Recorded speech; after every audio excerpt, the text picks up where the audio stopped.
Em pronunciamento por meio das redes sociais, o deputado federal Zé Trovão anunciou o envio de um comunicado à Embaixada dos Estados Unidos a respeito da presença de Nicolás Maduro, ditador da Venezuela, no Brasil. O parlamentar asseverou: enviamos uma nota de repúdio informativa à Embaixada Americana no Brasil sobre a presença do ditador comunista bandido Nicolás Maduro. Estou aguardando uma resposta da Embaixada Americana. Espero que tome providências muito severas contra Luiz Inácio Lula da Silva, esse presidente irresponsável que simplesmente recebe no Brasil um bandido. Ladrão que recebe ladrão tem 100 anos de perdão, mas não conosco. Não podemos aceitar esse tipo de ação em nosso país. Não podemos aceitar que um bandido chegue ao nosso Brasil e seja recebido até com honras militares. Não podemos deixar barato. Dessa maneira, o congressista salientou a necessidade de reações contra Lula. Aguardo a resposta da Embaixada Americana quanto a esse escárnio que é a presença desse ditador, sendo recebido com honras pela alma mais honesta do mundo em solo brasileiro. É uma verdadeira afronta. Anteriormente, o parlamentar havia respondido a ataques proferidos por Lula a empresários brasileiros. É o cúmulo um presidente incentivar empresários a investir em outro país. Isso só prova que a agenda comunista, os ideais ideológicos e as metas socialistas que visam a destruição da nossa querida nação estão a pleno vapor. Não permitiremos que o Brasil acabe se tornando mais um integrante do grupo dos países hermanos que seguem para o abismo. Nessa ocasião, ele retrucou: este cara é doente, muito doente. Ele está deixando o Brasil afundar. Inflação cada vez pior. Saímos de um superávit para ir para um déficit gigantesco que vai afundar o Brasil. O cara ataca 24 horas o agronegócio, as empresas brasileiras. Ele é doente. Não podemos permitir, senão vamos deixar o Brasil na falência, na bancarrota. É um maluco.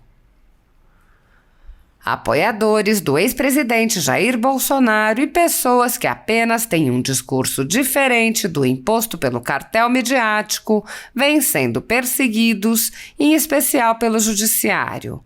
Além dos inquéritos conduzidos pelo ministro Alexandre de Moraes, do Supremo Tribunal Federal, também o ex-corregedor do TSE, Luiz Felipe Salomão, candidato ao STF, criou seu próprio inquérito administrativo e ordenou o confisco da renda de sites e canais conservadores, como Bárbara, do canal Te Atualizei, e a Folha Política. Toda a receita de mais de 22 meses do nosso trabalho está bloqueada por ordem do TSE, com aplauso dos ministros Luiz Roberto Barroso, Alexandre de Moraes e Edson Fachin. Sem a possibilidade de receber a renda do seu trabalho, o jornal corre o risco de fechar. Se você apoia o trabalho da Folha Política e pode ajudar, use o QR Code para doar qualquer quantia para a empresa Raposo Fernandes ou use o código ajude@folhapolitica.org. Caso prefira, há a opção de transferência bancária para a conta da empresa Raposo Fernandes, disponível na descrição deste vídeo e no comentário fixado no topo. Há 10 anos, a Folha Política faz a cobertura da política brasileira, mostrando atos, pronunciamentos e eventos dos três poderes, quebrando a espiral do silêncio imposta pelo cartel de mídia que quer o monopólio da informação. pix@folhapolitica.org. Assista.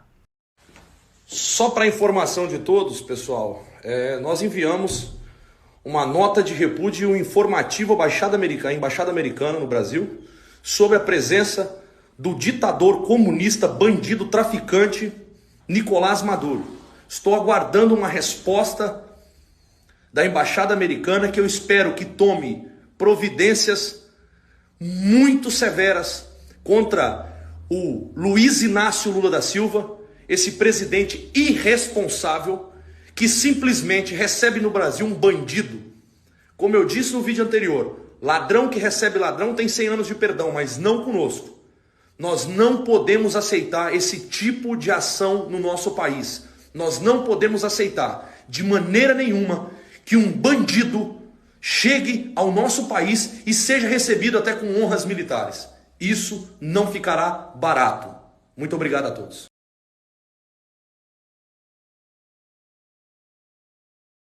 Buenas noches, boa noite para todos. É uma honra para mim estar aqui nessa palestra com meu amigo, o professor Marcelo Suano, que eu conheci pela mídia.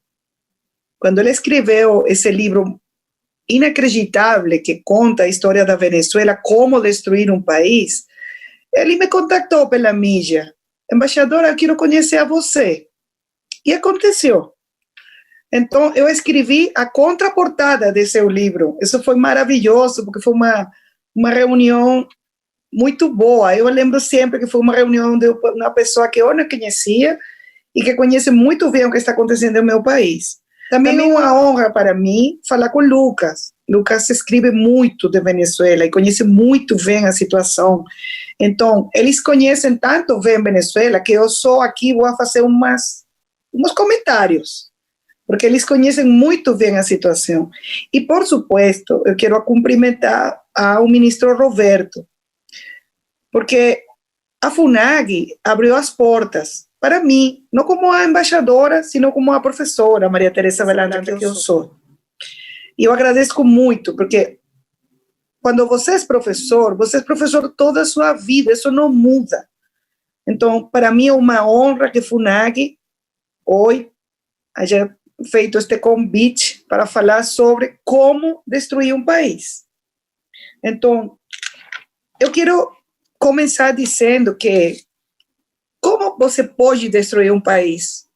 Um país petroleiro, um país que foi o país mais rico da América Latina, que tem as maiores reservas de petróleo do mundo. Como que aconteceu que a Venezuela hoje tem 5,5 milhões de venezuelanos que tiveram que fugir porque estão morrendo de fome? Como é que 5 milhões de venezuelanos tiveram que cruzar a fronteira a pé?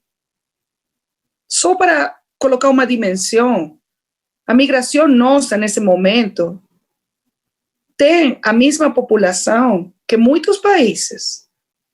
Venezuelanos que caminaram uma distância que é desde Berlim hasta Madrid, buscando uma boa vida. Aqui em Brasil, temos 300 mil venezuelanos, de los quais 280 mil cruzaram a fronteira a pé, com a roupa que tinham posta e uma mala. Então, como destruir um país? O primeiro, quando as pessoas elegem nas eleições a uma pessoa que não tem capacitação para ser presidente. A destruição da Venezuela não começou com Maduro. A destruição da Venezuela começou com Chávez.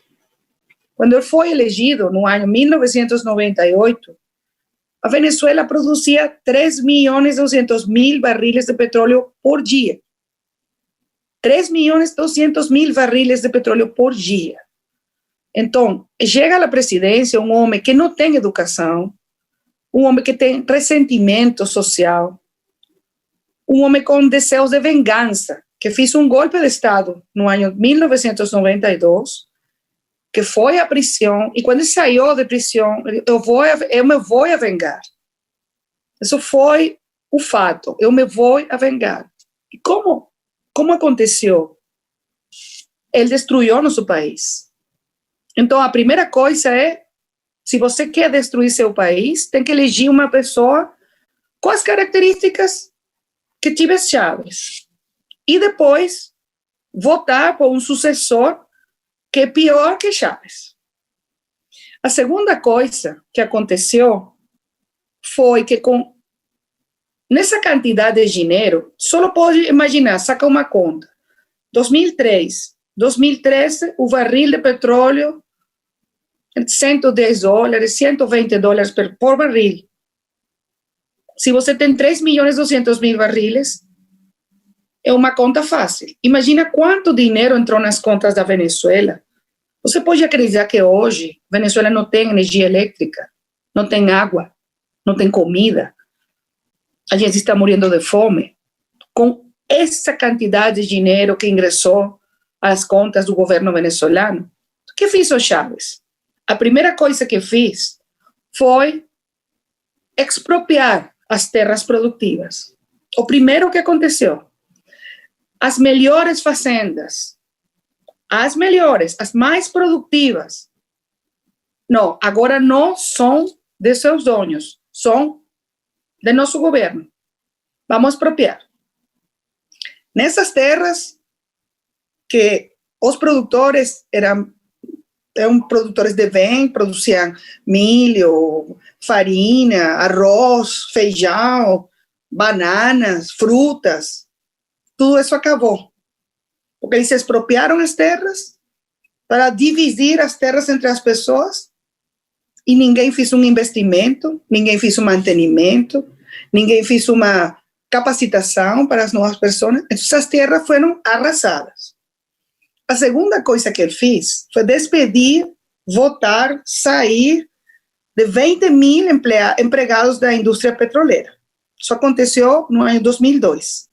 Um dia, ele decidiu sair de 20 mil profissionais, engenheiros petroleiros, geologistas, pessoas que tinham toda a sua vida fazendo um trabalho maravilhoso, porque a Venezuela foi a segunda indústria petroleira mais importante no mundo.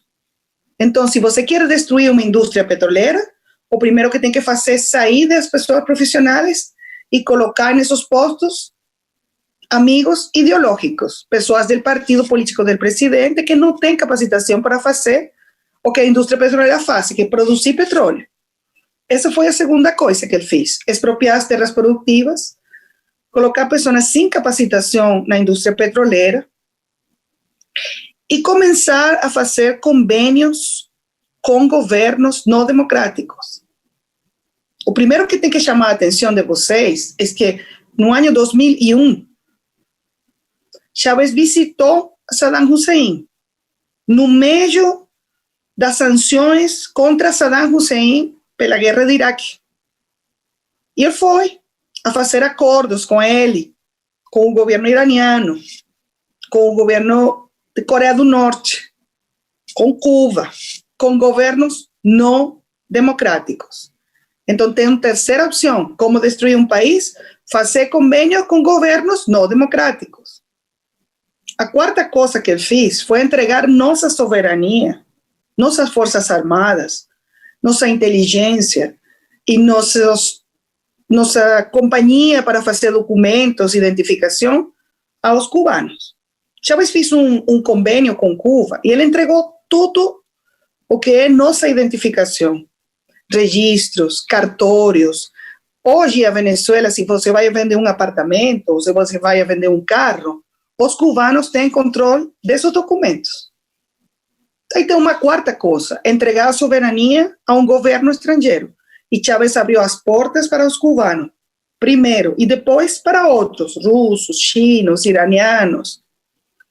A outra coisa que você tem que fazer para destruir um país é regalar o dinheiro que não é sujo. Chávez recebeu tanto dinheiro, foi como quando você ganhou a loteria. Então, ele decidiu repartir o dinheiro entre os amigos. Quando você precisa, Evo Morales, aqui tem dinheiro. Quando você precisa, Rafael Correa, aqui tem. Eu te vou regalar um helicóptero. Ele regalou helicópteros das Forças Armadas aos amigos. Você regala as coisas que são suas, você não regala um patrimônio nacional. Ele fez isso. Ele fez isso. Regalou nosso dinheiro, o dinheiro dos venezuelanos, o dinheiro de PDVSA. Regalou. E também fez uma estrutura burocrática de corrupção para beneficiar as pessoas que trabalhavam com ele, que isso foi CADIV, Comissão de Administração de Divisas. Se você precisava importar uma caneta, você precisava importar um quaderno, um livro, um carro, você tinha que passar por uma empresa administrada pelo governo e ele decidia, você tem dólares ou você não tem. Aí ocorreu o maior acto de corrupção de nossa história. Outra coisa que você tem que fazer para destruir o país é administrar mal. E eles administraram muito mal os recursos porque eles regalaram, donaram e se corromperam. A outra coisa que você tem que fazer, o que ocorreu na Venezuela, foi transformar as Forças Armadas. Nossas Forças Armadas, no passado, foram Forças Armadas profissionais, formadas em democracia, subordinadas ao poder civil. O que aconteceu? Chávez mudou tudo isso, transformou a estrutura das Forças Armadas e cambiou a doutrina de emprego das Forças Armadas, de Forças Armadas profissionais a Forças Armadas revolucionárias. Agora, sua lealdade não é com a nação, sua lealdade é comigo, com o líder da revolução.